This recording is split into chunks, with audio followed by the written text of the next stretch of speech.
La relation que l'on a avec nous-mêmes, ça détermine la relation que l'on a évidemment avec les autres.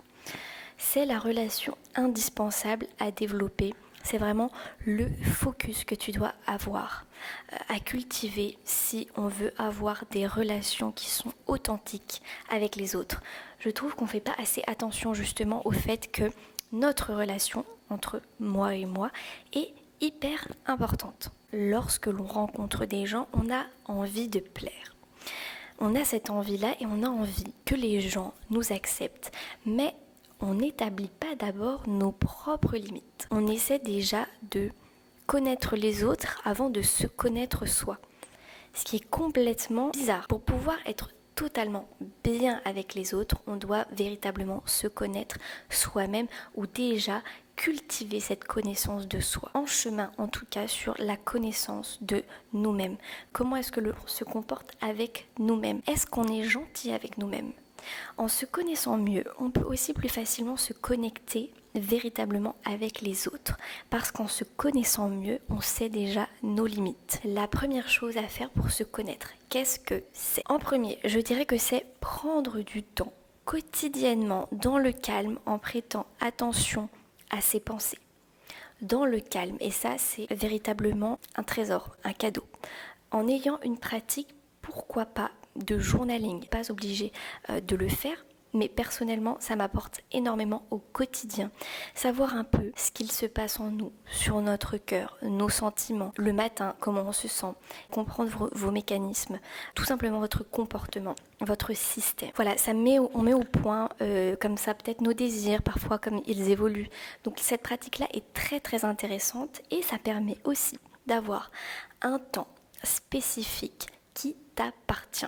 Comme on est énormément connecté, comme on est énormément en demande par rapport aussi à notre travail, si on a des enfants, etc. C'est très important de prendre du temps entre toi et toi. Comme si tu passais du temps finalement avec un ami, sauf que là tu vois, t'es avec toi et tu te demandes, ok, est-ce que ça va, comment tu te sens? Tu te dis ce que tu ressens. Par exemple, si je me sens pas très bien, qu'est-ce que je peux faire pour toi? Et là, comme ça, tu vas créer une relation avec toi-même.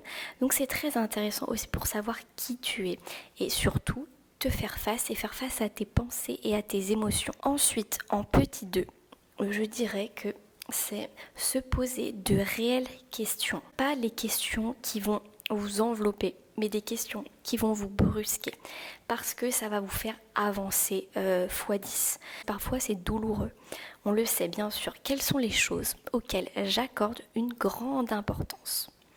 Est-ce que quotidiennement je passe mon temps sur des choses qui ont du sens pour moi? Ça c'est une bonne question qui vous permet de remettre totalement votre vie en question parfois.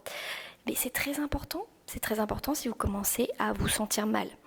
Est-ce que ce que je fais en ce moment, ça compte vraiment pour moi ou est-ce que finalement je fais ça comme un besoin?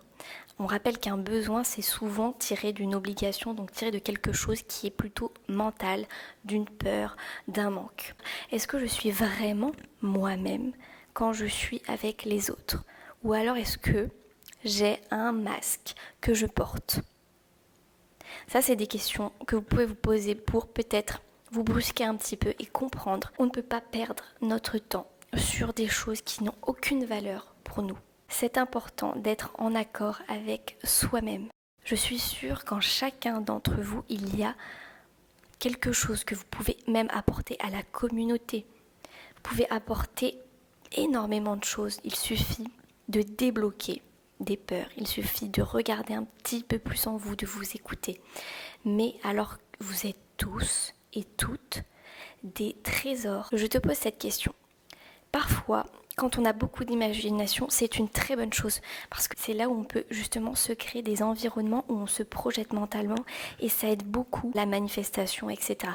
Imagine si tu peux créer ton propre univers.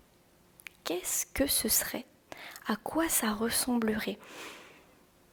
Même si tu es, je sais pas, déçu par le système, etc. dans lequel on vit, mais imagine si toi, tu pouvais créer ton propre univers, comment il fonctionnerait? Essaye de réfléchir vraiment à ça. Je trouve que c'est très bien de pouvoir se sortir finalement de notre vie peut-être qui ne nous correspond pas tellement. Garde cette idée et essaye de la comprendre. Pourquoi essaye de comprendre pourquoi tu as eu ces idées-là et ça va t'apporter énormément si tu y crois. Essaye d'ajouter peut-être un petit rien dans ton quotidien, tu vois.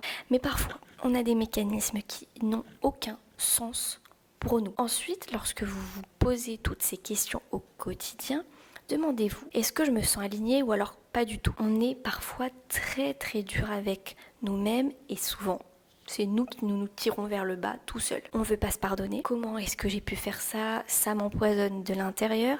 Ou alors on prend la responsabilité d'autres personnes. On est humain, entier. Il faut absolument se comprendre et arriver à se pardonner. C'est un poison qui vous ronge si vous êtes dans un combat avec vous-même constamment. Pardonnez-vous de tout ce que vous avez pu faire dans le passé. Vous n'êtes pas la même personne que vous étiez il y a 5 ans. Et dans 15 jours, vous ne serez pas la même personne. Ne vous accrochez pas à l'expérience passée, mais concentrez-vous là, maintenant, sur aujourd'hui, car c'est aujourd'hui qui va créer votre vie de demain. À partir du moment où toi tu arrêtes de te juger, tu n'auras plus peur de te faire juger par les autres et tes relations seront authentiques, ce sera génial. Si tu as envie d'un changement rapide dans ta vie, j'ai créé des outils qui sont incroyables, qui t'accompagnent dans ton quotidien, ils sont dans la barre de description, n'hésite pas à les regarder et moi je te souhaite une très bonne soirée et je te dis à demain.